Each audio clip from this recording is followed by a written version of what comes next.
인생은 여로, 즉 여행길이요 나그네 길입니다.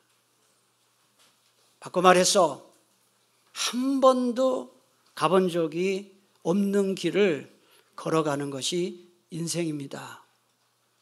그래서 인생은 모험이요, 가보지 못한 길을 걸어가는 데 대한 두려움이 항상 모든 사람들에게 있는 것입니다. 오늘 4절 하반절 말씀을 보면 한번 잘 보시면 여러분 표시를 하면 좋을 것 같습니다. 너희가 이전에 이 길을 지나보지 못하였음이니라, 이런 말이 나와요. 자, 오늘 우리에게 딱 맞는 말씀이죠. 너희가 이전에 이 길을 지나보지 못하였음이니라. 이전에 지나가 보지 못한 길을 걸어가는 이스라엘 백성들과 한 번도 가본 적이 없는, 그래서 무슨 일이 일어날지 모르는 새를 출발하는 우리와 어쩌면 처지가 똑같은지 몰라요. 그래서 오늘 본문 말씀은 가보지 않은 길을 걸어가는 이스라엘 백성들이 어떻게 기적적인 승리를 맛보았는지 그거에 대해서 말씀하고 있습니다. 따라서 오늘 말씀 여러분이 설교 말씀을 잘 듣고 이 말씀대로 실천해서 새해에 하나님의 기적적인 승리를 맛보는 우리 모두가 될 수 있기를 축복합니다. 기적적인 승리를 새해에 맛보기 위해서는 첫째로 언약궤 뒤를 따라가야 합니다. 제가 질문할게요. 쉬운 질문하면 하는 겁니다. 광야 생활 40년 동안 하나님께서 이스라엘 백성들을 낮에는 뭐로 인도하셨나요? 구름 기둥으로, 밤에는 불 기둥으로 인도하셨습니다. 그런데 요단강 건너서 가나안 땅에 딱 들어가면서 구름 기둥, 불 기둥은 이제는 사라졌습니다. 그때부터 하나님은 언약궤를 통해서 이스라엘 백성들을 인도하셨습니다. 3절에 그 말이 나와요. 백성에게 명령하여 이르되 너희는 레위 사람 제사장들이 너희 하나님 여호와의 언약궤 매는 것을 보거든 너희가 있는 곳을 떠나 그 뒤를 따르라. 여기 언약궤라는 말과 그 뒤를 따르라는 말을 잘 표시를 하면 좋을 것 같습니다. 뭐를 따르라는 겁니까? 뭘 어딜 따라가라고요? 언약궤 뒤를 따르라 그랬어요. 언약궤는 한번 보세요. 어떤 모습인지. 이런 모습입니다. 제사장들이 메고 다닌 겁니다. 이 언약궤가 뭡니까? 하나님의 임재를 상징하는 의미가 있습니다. 하나님은 물론 세계 어디에나 다 거하시지만은 이 언약궤에 특별히 하나님이 임재하시는 상징으로 언약궤를 주셨습니다. 따라서 언약궤 뒤를 따르라는 것은 바꿔 말하면 하나님 뒤를 따르라는 것과 같습니다. 그러면 눈에 보이지 않는 하나님을 어떻게 따라갑니까? 도대체 하나님 뒤를 따른다는 것이 그게 무슨 뜻일까요? 그건 첫째로 하나님의 때를 기다린다는 뜻을 갖고 있습니다. 본문은 이집트를 탈출해서 40년 광야 생활을 마친 이스라엘 백성들이 여호수아의 인도하에 요단강을 건너서 가나안 땅에 들어가기 직전에 있었던 사건을 기록하고 있습니다. 1절 하반절에 나오는 말씀 보세요. 요단에 이르러 건너가기 전에 거기서 유숙하니라는 이 말씀, 요단강 건너가기 전입니다. 2절 맨 앞에 나오는 사흘 후에라는 말씀을 통해 여호수아와 이스라엘 백성들이 요단강을 건너가기 전에 요단강가에서 사흘 동안 머물렀다는 사실을 알 수 있어요. 여러분, 이때 이스라엘 백성들의 마음이 어땠을까요? 지금 요단강만 건너가면 지난 40년 동안 고생했던 광야 생활의 그 고생을 청산하고 젖과 꿀이 흐르는 땅으로 들어갈 수 있을 텐데 라는 기대감으로 가득했는데 거기 딱 머무는 거예요. 여러분, 외국에 여행 갈 때 보세요. 비행기 타고 예를 들어서 일본을 갔습니다. 나리타 공항에 내렸습니다. 그럼 모두들 그 여행 가는 사람들의 마음속에는 빨리 입국 수속 마치고 도쿄로 들어가고 마음으로 가득 차 있죠. 그런데 그 입국 심사가 엄청 늦어져서 2시간, 3시간 만약에 한다고 생각, 막 불평이 나오지 않겠어요? 똑같은 마음이에요. 가나안 땅에 코앞에 두고 있는데 거기 못 들어가고 지금 요단강가에 사흘 동안 머물렀는데, 본문에 명확히 나오진 않지만 문맥상 이것은 하나님의 명령이었던 것 같아요. 그러자 이스라엘 백성들의 입에서 불평이 막 나오지 않았겠어요? 네. 여기서 우리가 무엇을 알 수 있습니까? 아무리 급해도 하나님이 기다리라고 할 때는 기다리는 것이 그게 믿음이다 하는 거예요. 따라할까요? 기다리는 것이 믿음입니다. 저도 기도 생활을 오래 했습니다. 본격적인 기도 생활은 20대 이제부터 제가 했는데요. 한 40년 기도 생활을 꾸준히 해왔는데요. 저나 여러분이나 경험 같을 거예요. 뭐 예를 들면 돈 문제나 또는 뭐 질병, 건강 문제나 자녀 문제로 어떤 문제가 있어서 하나님 앞에 간절히 해결해 달라고 오랜 기간 기도하는데, 여러분 바로 응답될 때가 많은가요? 나중에 응답될 때가 많은가요? 네, 그렇죠. 바로 응답되는 거는 극히 드물어요. 우리는 무언가 급해서 기도를 하고 간절히 기도하고 오랫동안 기도했는데도 기도가 응답되지 않을 때는 얼른 알아차려야 돼요. 기다리라는 사인이구나. 하나님이 기다리라고 하시는구나. 그걸 알아차려야 됩니다. 기다리라는 것도 기도 응답이다 하는 거예요. 네. 여러분, 그 많은 그리스도인들이 기도했는데 하나님이 얼른 응답하지 않고 기다리라고 하거나 안 된다고 하면 응답 못 받았다고 생각해요. 그래서 기도를 중단하는 거예요.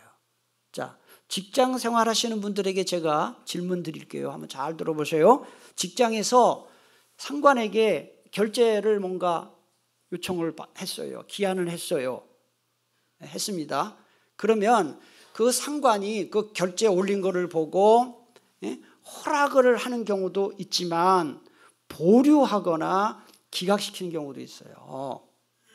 그러면 내가 원하는 대로 결제를 받아야만 결제받은 겁니까? 보류하라 또는 기각 안 된다, 그것도 결제받은 겁니까? 전자입니까? 후자입니까? 후자입니다. 허락할 것인지 보류시킬 것인지 기각시킬 것인지의 그 권한은 결재권자인 상관에게 있는 것처럼, 우리가 하나님께 뭔가를 기도했을 때 허락하실 것인지 보류시킬 것인지 기각시킬 것인지의 권한은 전적으로 하나님께 있는 거예요. 그래서 이런 기도를 가리켜서 결제 기도다 그렇게 하는 거예요. 하나님께 기도하고 하나님의 허락을 기다리는 기도, 그게 결제 기도예요. 그러므로 우리가 뭔가를 기도했는데도 하나님께서 허락하지 않으실 때 우리는 기도 응답 못 받았다 이러면 안 되는 겁니다. 사업하시는 분들은 아실 거예요. 사업에는 두 종류가 있습니다. 업종에는 해당 관청에 신고하면 바로 되는 신고제가 있고, 여러 가지 요건을 다 갖추어서 허락을 받아야만 사업할 수 있는 허가제가 있어요. 기도도 마찬가지예요. 우리가 하나님 앞에 내 소원을 간절히 통보를 하고 들어주시면 좋고 안 들어주시면 좋고 이런 신고제가 아닙니다. 하나님 앞에 기도하는 것은 자유지만 그것을 허락하실지 말 것인지를 결정하시는 분은 전적으로 하나님께 달려있다 하는 거예요. 그런데 우리가 꼭 기억해야 할 사실은 뭐냐 하면은, 하나님이 우리 기도대로 응답하지 않고 기다려라 또는 안 된다 그렇게 하실 때는 이유가 있다 이겁니다. 우리는 당장 앞에만 내다보고 이렇게 했으면 좋겠다 그렇게 하지요.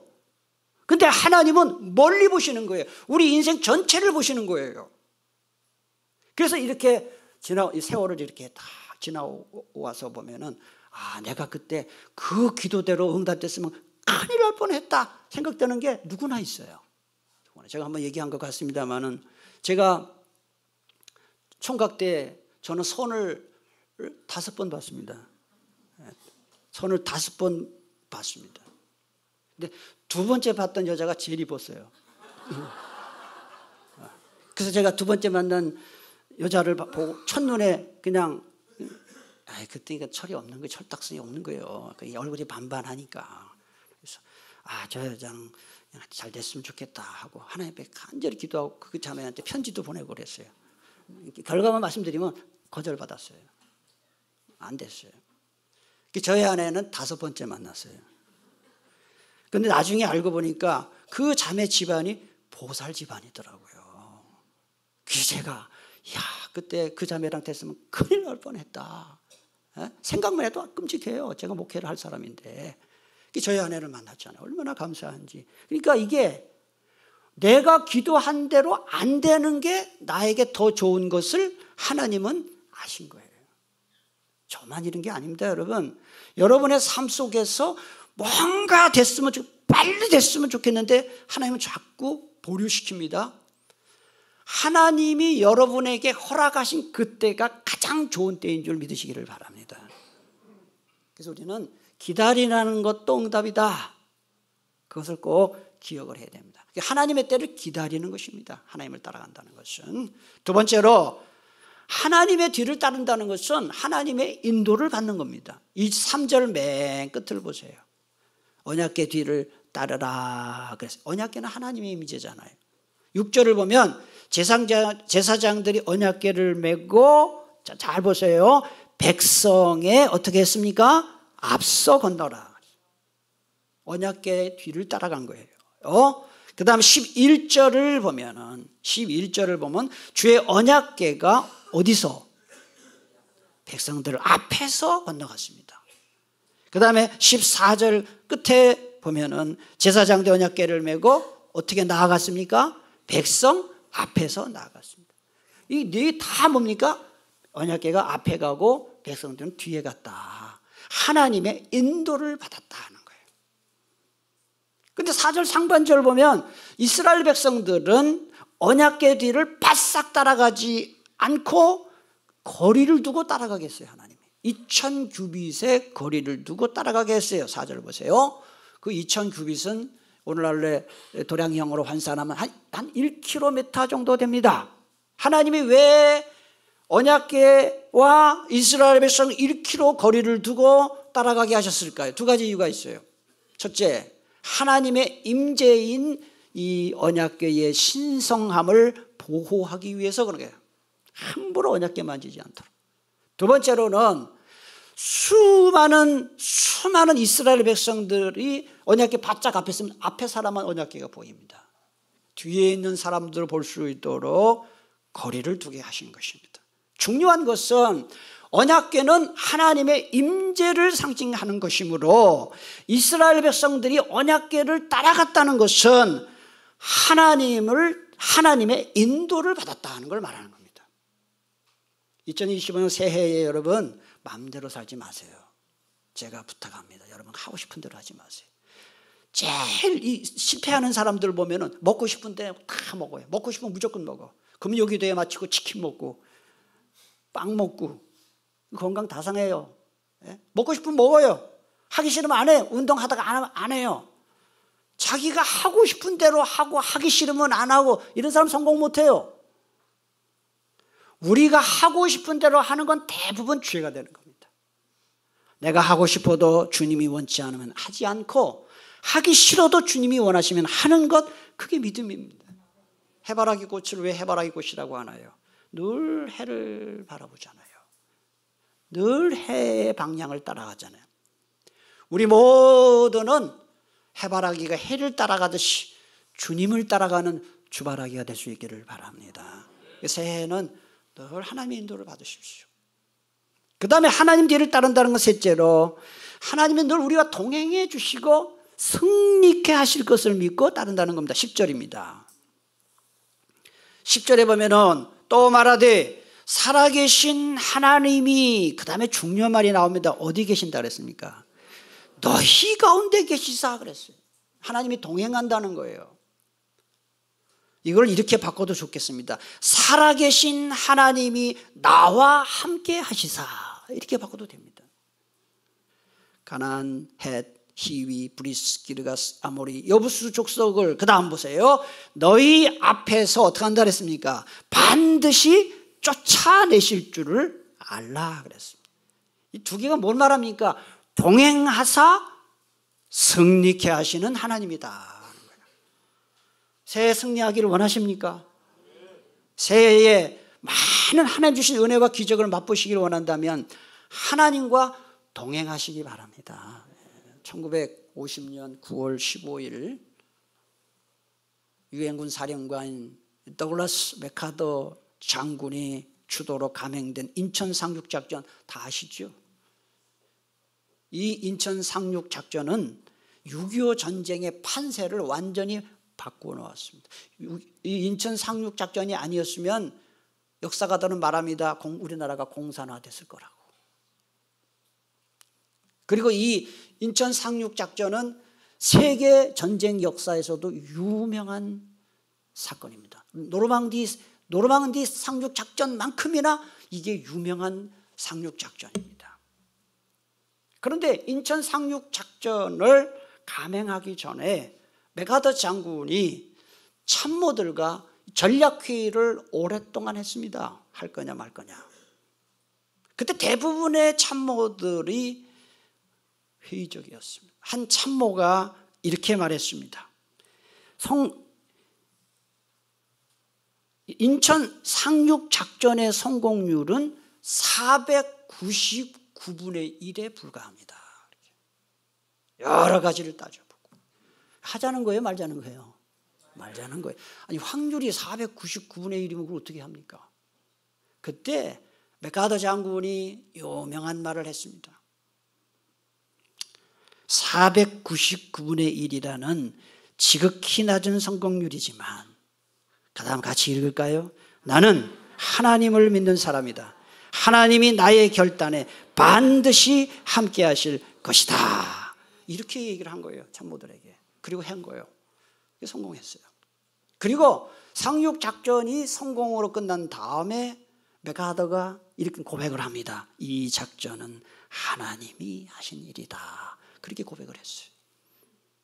여러분의 삶 속에, 인생에 해결되지 않는 문제, 앞뒤 좌우가 꽉 막힌 문제가 있습니까? 여러분, 인부가 삽들고 3일 동안 작업하는 거를 포크레인이 와서 1시간 하면 다 끝냅니다. 우리가 그렇게 애를 쓰고 노력하고 해결하려고 했던 일, 그런데 해결되지 않는 일이 있습니까? 전능하신 하나님께서 역사하시면 우리가 상상하지 못한 때에 상상하지 못한 방법으로 생각지도 못한 사람의 도움을 입어서 문제를 해결해 주시는 겁니다. 그래서 우리가 어떤 문제를 놓을 때 이게 되겠나? 안 될 거야. 그런데 나중에 보면 되는 일이 있죠. 그게 하나님의 은혜죠. 제 이런 간증이 여러분의 삶에 많아지기를 축복합니다. 자, 큰 두 번째로 새해의 기적적 승리를 맛보려면 거룩한 삶을 살아야 된다. 5절입니다. 5절. 여호수아가 또 백성에게 이르되 너희는, 그 다음에 읽을까요? 자신을 성결하게 하라 그랬어요. 공동번역 성경에 보면 모두들 목욕 재개하여라 이렇게 번역했어요. 그러니까 하나님이 주시는 기적적 승리를 맛보기 위해서는 먼저 자신을 거룩하게 해야 된다 하는 거예요. 거룩해야 구원받는 것은 아니지만 구원받은 사람은 거룩하게 사는 게 정상이에요. 거룩한 사람은 죄를 미워해요. 죄를 멀리합니다. 너무너무 유혹이 커가지고 믿음이 약해가지고 죄를 지었더라도 그것 때문에 마음 아파합니다. 회개합니다. 내가 왜 그랬을까? 죄를 짓고도 전혀 마음 아파하지 않고 회개하지 않는 사람은 예수 믿는 사람 아닙니다.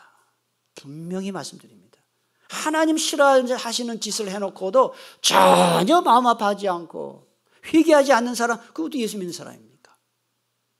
신학자인 C.S. 루이스는 이렇게 말했습니다. 진정한 그리스도인이라면 마음속에 더러운 것을 주의 깊게 그리고 끊임없이 냄새 맡을 줄 알아야 된다 그랬어요. 어느 시골의 교회 뒷마당에 큰 느티나무가 있었습니다. 이제 가을이 지나고 겨울이 왔는데도 그 느티나무에 그 이파리들이 상당수의 이파리들이 떨어지지 않았어요. 그 모습을 본 그 담임 목사님이 저 나무도 가을이 가는 게 아쉬운가 보다 그렇게 얘기를 했어요. 그냥 할 수 있는 얘기죠. 그런데 마침 그때 과수원을 운영하는 권사님이 목사님 앞을 나무 밑을 지나가면서 혼잣말 비슷하게 뭐라고 말했느냐. 걸음기가 없구만. 걸음기가 없구만. 그러니까 나무를 오래 키워본 이 권사님의 경험으로 볼 때 나뭇잎이 떨어지지 않는 것은 가을이 가는 게 아쉬워서 그런 게 아니라 나뭇잎을 떨굴 힘이 딸리는 거예요. 그렇게 되면 어떤 일이 벌어질까요? 추운 겨울이 오면 그 나뭇잎이 떨어지지 않은 것 때문에 가지가 얼어붙고 새해가 돼서 새날이 봄이 되어도 새싹이 올라오지 못한다. 이거를 권사님은 아신 거예요. 그래서 걸음기가 없구만 그런 거예요. 이 자연의 법칙이에요. 낡은 것을 버려야 새 것을 얻을 수 있다. 낡은 것을 버려야 새 옷을 입을 수 있다는 이 자연 법칙이 우리에게 큰 영적 교훈을 주는 겁니다. 무엇입니까? 하나님이 싫어하시는 더러운 죄악들을 벗어야 하나님의 은혜를 받을 수가 있다는 거예요.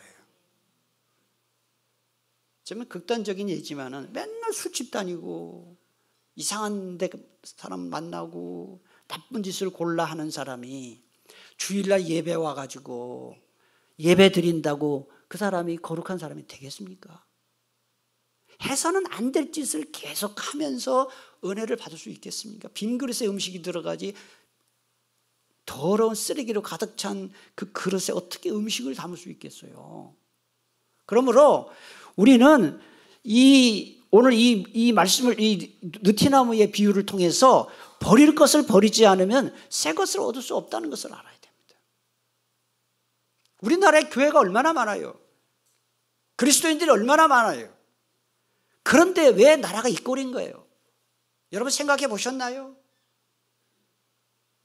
왜 우리나라가 이렇게 부정부패하고 음란하고 마약하는 사람이 많고 젊은 애들이 특히 말이죠. 우리나라 국회의원 중에 예수 믿는다고 하는 사람이 3분의 1이 넘어요. 근데 국회가 왜 이 꼴입니까? 장로도 많아요. 국회의원들 중에 안수집사도 많아요.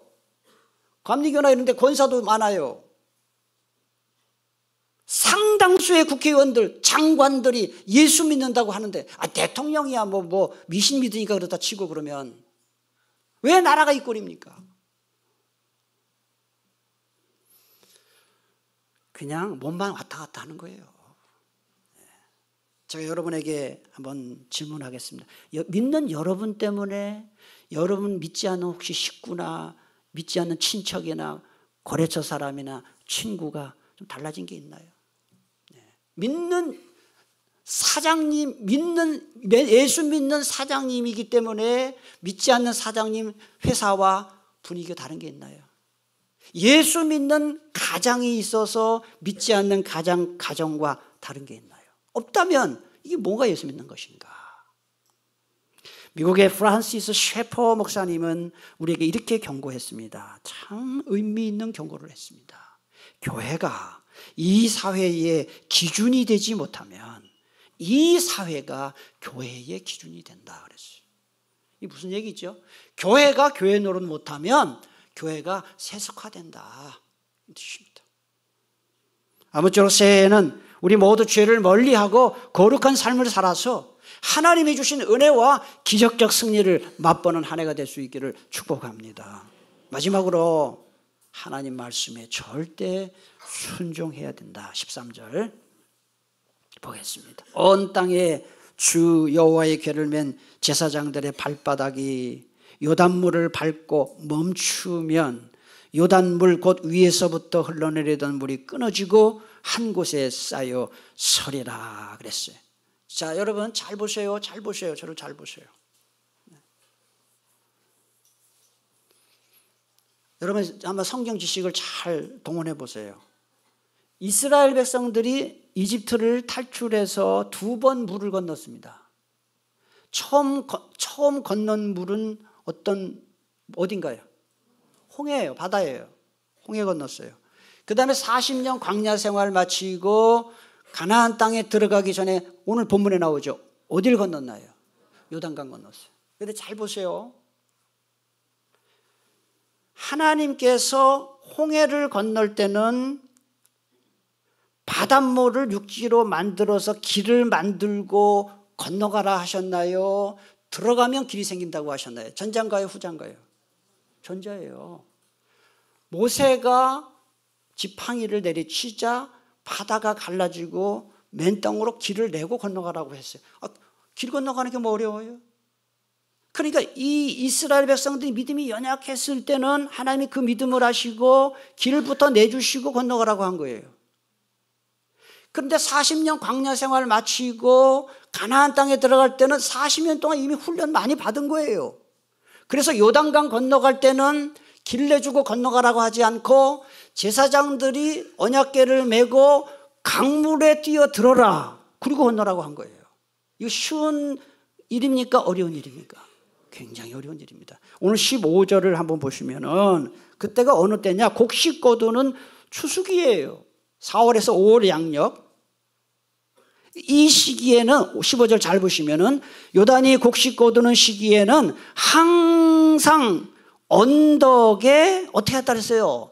물이 넘친다는 얘기예요. 그래서 이때는 깊은 곳은 수심이 4m. 수심 4m면 깊은 겁니다.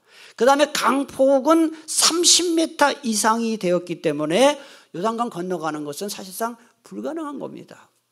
그런데 하나님은 제사장들에게 그것도 맨몸으로 건너라고 하지 않고 언약궤를 메고 물로 뛰어들어라. 이건 죽을 각오를 하지 않고는 순종할 수 없는 명령입니다.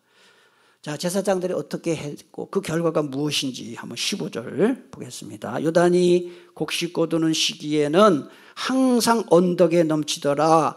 궤를 맨 자들이 요단에 이르며 궤를 맨 제사장들의 발이 물가에 잠기자. 그 다음에 잘 보세요. 펜 준비하시고 곧 위에서부터 흘러내리던 물이 어떻게 됩니까? 그쳐서 자 발을 담그고 물이 그친 겁니다. 홍해하고는 다릅니다. 사르단에 가까운 매우 멀리 있는 아담 성읍 변두리에 일어나 한 곳에 쌓이고 물이 쌓입니다. 아라바의 바다 여매로 향하여 흘러가는 물은 그 다음에 어떻게 됩니까? 온전히 끊어짐에 백성이 여리고 앞으로 건널새 여호와의 언약궤를 맨 제사장들은 요단 가운데 이제 어떻게 됩니까? 마른 땅이 됩니다. 마른 땅에 굳게 섰고 그 모든 백성이 요단을 건너기 마칠 때까지 모든 이스라엘은 어디로 건너갔습니까? 마른 땅으로. 이게 바로 홍해 건널 때와 요단강 건널 때의 가장 큰 차이입니다. 자, 여러분 이해되지 않는 일이죠. 또 이거는 이렇게 했다간 죽을 것 같은 일입니다. 순종할 수 없는 상황입니다. 순종하기 싫은 상황입니다. 하지만 믿습니다 하고 순종할 때 하나님이 기적을 주신 거다. 그래서 우리가 말로만 믿습니다. 믿음 아닙니다. 행동으로 옮겨야 그게 믿음이다 하는 거예요. 설교 말씀 들을 때는 은혜도 받고 그렇게 결심도 하고 하는데 삶 속에서는 그와 전혀 상관없이 산다면 그건 믿음이 아니다. 그런 식으로 살면은요 전혀 은혜 경험 못해요. 기적을 경험 못해요. 계산기를 갖고 다니면서 내가 말씀대로 하면 손해보나 이익이 되나 이런 사람 절대 순종 못합니다. 하나님은 우리에게 말씀하십니다. 내가 너와 함께 할 테니 뒷일은 걱정하지 말고 말씀에 순종해라. 이게 주님의 음성입니다. 마귀는 뭐라고 말합니까? 하나님 말씀대로 살면 손해보고 망하니까 네 마음대로 해라. 이렇게 말합니다. 누구의 말을 듣느냐? 자기의 선택입니다. 여러분 중에 이렇게 기도하시는 분들이 있는 줄 압니다. 하나님 아버지, 이 문제를 해결해 주시면 하나님이 살아계심을 믿겠습니다. 제 병 고쳐주시고 돈 잘 벌게 하시고 또 소원을 이루어주시면 주일도 잘 지키고 11조 잘 갖다 바치고 교회 봉사 잘하겠습니다. 우리 이런 식으로 기도를 하는 사람이 많아요. 그런데 주님은요, 정반대로 말씀하셨어요. 순서가 완전히 달라요. 이제 오늘 마지막으로 찾아보고 말씀 뵙겠습니다. 요한복음 11장 40절 보겠습니다.